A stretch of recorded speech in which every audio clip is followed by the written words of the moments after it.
ସୁଭଦ୍ରା ଯୋଜନା ତ ମୁଁ ଯାହା ଦେଖୁଛି ବର୍ଷେ କାଳ ହେଲା ପ୍ରଚାର ଚାଲିବ। 8 ମାସ ହେଇଛି, ଆଉ 4 ମାସ ପ୍ରଚାର ଚାଲିବ। ସୁଭଦ୍ରା ଯୋଜନା ଦଉଛୁ, ଦେଲୁ, ତମେ ନେଇନାହ, ତମେ ଏଇଥିପାଇଁ ନେଇନାହ, ଏମିତି କରି ବର୍ଷ ଧରିକି ଚାଲିବ। କଣ ତାର ଫଳ ଫଳିବ ବର୍ଷକ ପରେ ତାର ହିସାବ ହବ। ସେ ପ୍ରକୃତରେ ଯାହା କହିଥିଲେ ଗୋଟିଏ 20 ଲକ୍ଷ ମହିଳାଙ୍କୁ ମିଳିବ କି ନାହିଁ ସେଇଦିନ ଆମେ ଜାଣିବା। ସେ ଫଳ ପରିଶୋଧ କରିଲା ପରେ ବର୍ତ୍ତମାନ ଅଧିକାଂଶ ଲୋକ ପାଇନାହାନ୍ତି, ଏବେ ଗୋଟେ କଣ ଆହୁରି 18,000 ଲୋକ ପାଇଛନ୍ତି ବୋଲିକରି କୁହାଯାଇଛି। ଠିକ ସେମିତି ଭାବରେ ଯେତେ ଯୋଜନା କରାଯାଇଛି, ଯୋଜନା କରିକିରି କାର୍ଯ୍ୟକାରୀ କରିବା ପାଇଁ ତାଙ୍କ ପାଖରେ ସମୟ କାହିଁ? ସେ ତ ଉତ୍ସବରେ ଲାଗିଲେ। ସେ ତ ମୋଦି ଶାହାଙ୍କୁ ଆଣିବାରେ ଓଡ଼ିଶାକୁ ଆଣିକିରି ତାଙ୍କ ସାଙ୍ଗରେ ଜିନ୍ଦାବାଦ କରିକି ଯିବାରେ ଲାଗିଲେ। ଆଉ ନିଜ ସରକାରକୁ ସଜାଡ଼ିବା ଏବଂ ମନ୍ତ୍ରିମଣ୍ଡଳକୁ ସଜାଡ଼ିବା ତାଙ୍କ ପାଖରେ ସମୟ କାହିଁ? ଓଡ଼ିଶାରେ ବିଜେପିକୁ ସ୍ଥିର କରିବା ପାଇଁକି ଏବଂ ତଳ ସ୍ତର ପର୍ଯ୍ୟନ୍ତ ବିଜେପିକୁ ନେବା ପାଇଁକି ଇଏ ହେଉଛି ଏକ ଆୟୋଜନ। ଏଇ ଯେଉଁ ଉତ୍ସବ କରାଯାଉଛି ଏ ସବୁ ହେଉଛି ଏଥରକ ବିଜେପି ଯେଉଁ ଜିତିଛି ଆକ୍ସିଡେଣ୍ଟାଲ ଜିତା ବୋଲିକରି କୁହାଯିବ, ଯେଉଁଥିପାଇଁ କି ତାଙ୍କୁ ସ୍ଥିର କରିବା ପାଇଁ, ସ୍ଥାୟୀ କରିବା ପାଇଁକି, ତଳ ସ୍ତର ପର୍ଯ୍ୟନ୍ତ ତାଙ୍କୁ ନେବା ପାଇଁ, ବିଜେପି ସଂଗଠନକୁ ନେବା ପାଇଁକି ଏ କାର୍ଯ୍ୟକ୍ରମ ଉତ୍ସବମାନ ଆୟୋଜନ କରାଯାଉଛି। ସେ ଉତ୍ସବ ଭିତରେ ଇଏ ଗୋଟେ ଉତ୍ସବ ହେଲା ଆଉ କ'ଣ? ଏଥିରେ କିଛି ମିଳିବାର ନାହିଁ। କାହିଁକି ଆଜି ବି କହି ରଖେ, ଏଥିରେ ଟଙ୍କାଟିଏ ରାଜ୍ୟର ସ୍ୱାର୍ଥର ଲାଭ ହେବ ନାହିଁ। ଯାହା ଲାଭ ହେଇଥିବ ସେଇ ଯେଉଁ ସମୟରେ ରହିଲେ ଯଦି କିଛି କିଣାକିଣି କରିଥିବେ, ଏଇ ମେଳା ହେଇଥିଲା ଆମର ଏଠି ଆଦିବାସୀ ମେଳା, ସେଠୁ ଯଦି କିଛି ଜିନିଷ କିଣିଥିବେ, ସେଇ କିଣାକିଣିରେ ଯଦି କୋଉଠି କିଛି ଲାଭ ହେଇଥିବ, ସେଥିରୁ କିଛି ଲାଭ ହବାର ନାହିଁ।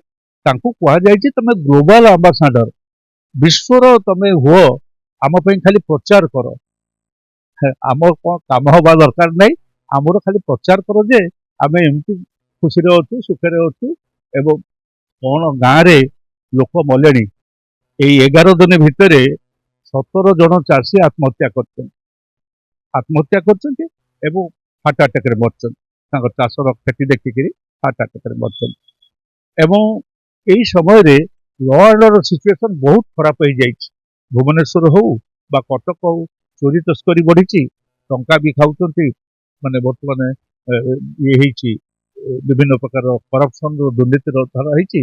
ଏବଂ ଏପରିକି ସେଇ ସମୟରେ ସେଇ 10 ତାରିଖ ଦିନ ଯିଏ ଚରସ ବିକ୍ରି କରୁଥିଲା ବା ଏଠି ଧଳା ଜହର ବିକ୍ରି କରୁଥିଲେ, ଯେଉଁ ଲୋକ ତାଙ୍କୁ ଧରେଇ ଦେଇଥିଲା ସେ ଲୋକକୁ ମଧ୍ୟ ହତ୍ୟା କରାଗଲା ସେଇ 10 ତାରିଖ ଏଇ ଭୁବନେଶ୍ୱର ଭିତରେ। ତାର କାରଣ ହେଲା ସାଡ଼େ ଉତ୍ସବରେ ପୋଲିସ ମାତିଛନ୍ତି, ଆଡ଼େ ପୋଲିସକି ଯିଏ ସାହାଯ୍ୟ କରିଛି ସେ ବିଚରା ମଲା। ସେଇ ସବୁ ଦୃଷ୍ଟିରୁ ଏ ଉତ୍ସବରେ ଲାଭ ଅପେକ୍ଷା ମୁଁ ଦେଖିଛି କ୍ଷତି ବହୁତ ଅଧିକ। ମାନେ ଆମ ରାଜ୍ୟର ଯାହା ଘଟିଛି, ମୁଁ ଆଶା କରିବି ଏଥିରୁ ଗୋଟେ ଶିକ୍ଷା ପାଇବା ଦରକାର। ଯେ ସରକାର ଆସିଛନ୍ତି, ବର୍ଷେ ହେଇନାହିଁ, ପୁରୀ ନାହିଁ, ତେଣୁ ସେଥିରୁ ଶିକ୍ଷା ପାଇବା ଉଚିତ।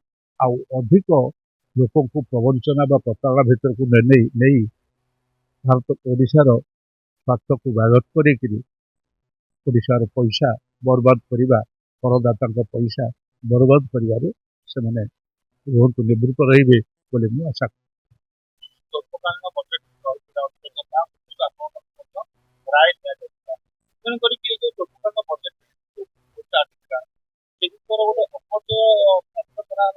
ନାଇଁ ନାଇଁ, ଏଥିରେ ବଜେଟରୁ କେତେ ଖର୍ଚ୍ଚ ହେଇଛି, ବଜେଟ ବାହାର କେତେ ଖର୍ଚ୍ଚ ହେଇଛି ତା ଆସିନାହିଁ। ଏଇ ବିଧାନସଭା ଆସିଲା ବେଳକୁ ଜଣାପଡ଼ିଛି। ସୁଭଦ୍ରା ଯୋଜନା ତ ମୁଁ ଯାହା ଦେଖୁଛି ବର୍ଷେ କାଳ ହେଲା ପ୍ରଚାର ଚାଲିବ। 8 ମାସ ହେଇଛି, ଆଉ 4 ମାସ ପ୍ରଚାର ଚାଲିବ। ସୁଭଦ୍ରା ଯୋଜନା ଦଉଛୁ, ଦେଲୁ, ତମେ ନେଇନାହ, ତମେ ଏଇଥିପାଇଁ ନେଇନାହ, ଏମିତି କରି ବର୍ଷ ଧରିକି ଚାଲିବ। କଣ ତାର ଫଳ ଫଳିବ ବର୍ଷକ ପରେ ତାର ହିସାବ ହବ। ସେ ପ୍ରକୃତରେ ଯାହା କହିଥିଲେ ଗୋଟିଏ 20 ଲକ୍ଷ ମହିଳାଙ୍କୁ ମିଳିବ କି ନାହିଁ ସେଇଦିନ ଆମେ ଜାଣିବା। ସେ ଫଳ ପରିଶୋଧ କରିଲା ପରେ ବର୍ତ୍ତମାନ ଅଧିକାଂଶ ଲୋକ ପାଇନାହାନ୍ତି, ଏବେ ଗୋଟେ କଣ ଆହୁରି 18,000 ଲୋକ ପାଇଛନ୍ତି ବୋଲିକରି କୁହାଯାଇଛି। ଠିକ ସେମିତି ଭାବରେ ଯେତେ ଯୋଜନା କରାଯାଇଛି, ଯୋଜନା କରିକିରି କାର୍ଯ୍ୟକାରୀ କରିବା ପାଇଁ ତାଙ୍କ ପାଖରେ ସମୟ କାହିଁ? ସେ ତ ଉତ୍ସବରେ ଲାଗିଲେ।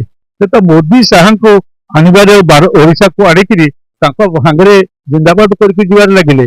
ଆଉ ନିଜ ସରକାରକୁ ସଜାଡ଼ିବା ଏବଂ ମନ୍ତ୍ରିମଣ୍ଡଳକୁ ସଜାଡ଼ିବା ତାଙ୍କ ପାଖରେ ସମୟ କାହିଁ? ନାଇଁ ନାଇଁ, ଆକ୍ଚୁଆଲି ତଥାପି ସେ କରୁଛନ୍ତି, ଗ୍ରିଭାନ୍ସିଆଲ କରିକିରି ତାର ରେଜଲ୍ଟ କ'ଣ ବାହାରୁଛି ସେଟା ହେଉଛି ବଡ଼ କଥା। ଏବେ କହିଲେଣି ଯେ ବୁଲିକିରି କରିବେ, ସମ୍ବଲପୁର ବରଗଡ଼ରେ କରିବେ କହିଲେଣି। ସେଟା ଭିନ୍ନ କଥା। କାରଣ ଗ୍ରିଭାନ୍ସ ଲୋକଙ୍କ ପାଖକୁ ଲୋକଙ୍କୁ ଟାଣିକି ଆଣିବା ଆଗରୁ ଜମା ହଉନଥିଲା, ବର୍ତ୍ତମାନ ହଉଛି। କିନ୍ତୁ ଯୋଉଟାକ କାମ ଭଲ କାମ ତାକୁ ଆମେ ଅନେଇଛୁ, ଯୋଉଟାକ ରାଜ୍ୟର କ୍ଷତି, ରାଜ୍ୟବାସୀଙ୍କର କ୍ଷତି। ଏଇ ଯୋଉ ବର୍ତ୍ତମାନ ଚାଲିଛି ଧାନ ମଣ୍ଡି, ଧାନ ବିଲରେ ପଡି ଯାଉଛି, ଆଜି ଦିନରେ ବି ପାଣି ଛିଡା ହେଇକି ରହିଛି। ଯଦି ଆମେ ଏଇ ପାଖରେ ପିପିଲି ଯିବା, ବାଲିଅନ୍ତା ବାଲିପାଟଣା ଯିବା, ଦେଖିବା ବିଲରେ ପାଣି ଛିଡା ହେଇକି ରହିଛି। ଆଜି ଦିନରେ ବି କଚଡା ସଢା କଚଡା, ଚାଷୀ ତାକୁ ଦେଖିକିରି ତା ହାତ କହୁଛି। ଏଇ ଗତ 11 ଦିନ ଭିତରେ 17-18 ଜଣ ଲୋକ ମୃତ୍ୟୁବରଣ କଲେଣି। ଏ କଥା ଗୁଡିକ ଆମ ପାଇଁ କି ଗୁରୁତ୍ୱ ରହୁନାହିଁ। ଆମେ ଗୋଟେ ଉତ୍ସବ ଆଉ ନାଚ ତାମସା ସେଥିରେ ସମୟ ଦଉଛୁ, ଗୋଟେ ହୋର୍ଡିଂ ଲଗେଇକି ଚାରିଆଡେ ପ୍ରଚାର କରିକିରି ସେଥିରେ ସମୟ ଦଉଛୁ। ମୋର ତ ବିଶ୍ୱାସ ଏ ସବୁ କଥା ସାଧାରଣ ଲୋକ ଦେଖୁଛନ୍ତି ଏବଂ ଏହାର ମୂଲ୍ୟାୟନ ମଧ୍ୟ କରିବେ।